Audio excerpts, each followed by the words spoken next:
நற்செய்தி வாசகம். மத்தேயு எழுதிய நற்செய்தி 5ஆம் அதிகாரம். ஆண்டவரின் உயிருள்ள வார்த்தைகள் 1-12 முடிய. இயேசு மக்கள் கூட்டத்தைக் கண்டு மலை மீது ஏறி அமர அவருடைய சீடர் அவர் அருகே வந்தனர். அவர் திருவாய் மலர்ந்து கற்பித்தவை: ஏழையரின் உள்ளத்தோர் பேறு பெற்றோர், ஏனெனில் விண்ணரசு அவர்களுக்கு உரியது. துயருவோர் பேறு பெற்றோர், ஏனெனில் அவர்கள் ஆறுதல் பெறுவர். கனிவுடையோர் பேறு பெற்றோர், ஏனெனில் அவர்கள் நாட்டை உரிமை சொத்தாக்கிக் கொள்வர். நீதி நிலைநாட்டும் வேட்கை கொண்டோர் பேறு பெற்றோர், ஏனெனில் அவர்கள் நிறைவு பெறுவர். இரக்கமுடையோர் பேறு பெற்றோர், ஏனெனில் அவர்கள் இரக்கம் பெறுவர். தூய்மையான உள்ளத்தோர் பேறு பெற்றோர், ஏனெனில் அவர்கள் கடவுளை காண்பர். அமைதி ஏற்படுத்துவோர் பேறு பெற்றோர், ஏனெனில் அவர்கள் கடவுளின் மக்கள் என அழைக்கப்படுவர்.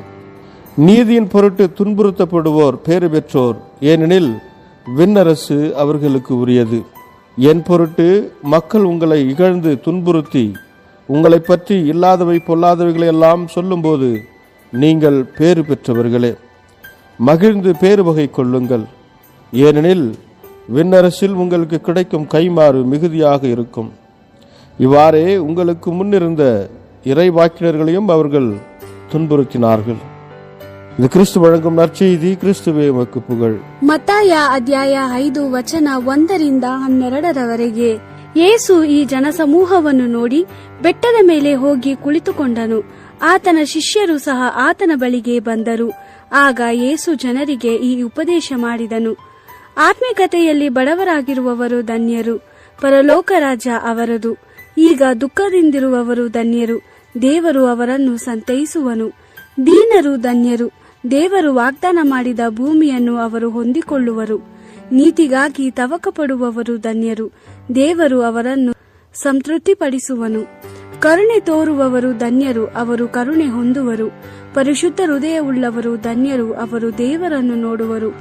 ಸಮಾಧಾನ ಪಡಿಸುವವರು ಧನ್ಯರು, ಅವರು ದೇವರ ಮಕ್ಕಳು ಎನ್ನಿಸಿಕೊಳ್ಳುವರು. ನೀತಿಯ ನಿಮಿತ್ತ ಹಿಂಸೆ ಪಡುವವರು ಧನ್ಯರು, ಪರಲೋಕ ರಾಜ್ಯ ಅವರದು. ನೀವು ನನ್ನನ್ನು ಹಿಂಬಾಲಿಸುವುದರಿಂದ ಜನರು ನಿಮ್ಮನ್ನು ಅಪಹಾಸ್ಯ ಮಾಡಿದರೆ, ಹಿಂಸೆ ಪಡಿಸಿದರೆ ಮತ್ತು ನಿಮ್ಮ ಮೇಲೆ ಕೆಟ್ಟ ಕೆಟ್ಟ ವಿಷಯಗಳನ್ನು ಸುಳ್ಳಾಗಿ ಹೊರಿಸಿದರೆ ನೀವು ಧನ್ಯರಾಗಿದ್ದೀರಿ. ಸಂತೋಷ ಪಡಿರಿ, ಆನಂದಿಸಿರಿ. ಪರಲೋಕದಲ್ಲಿ ನಿಮಗಾಗಿ ಕಾದಿರುವ ಹೆಚ್ಚಿನ ಪ್ರತಿಫಲವನ್ನು ನೀವು ಹೊಂದುವಿರಿ.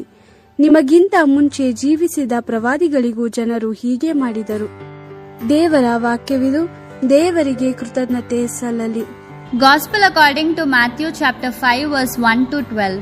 When Jesus saw the crowds, he went up the mountain. He sat down and his disciples gathered around him.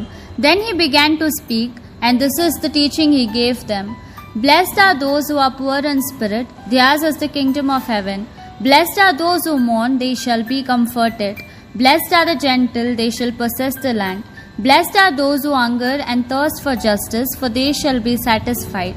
Blessed are the merciful, for they shall find mercy.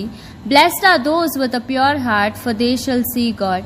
Blessed are those who work for peace, they shall be called children of God.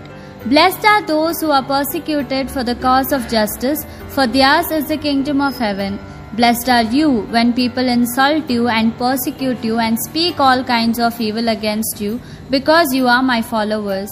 Be happy and glad, for a great reward is kept for you in heaven. This is how they persecuted the prophets who lived before you. The Gospel of the Lord. Praise to you, Lord Jesus Christ.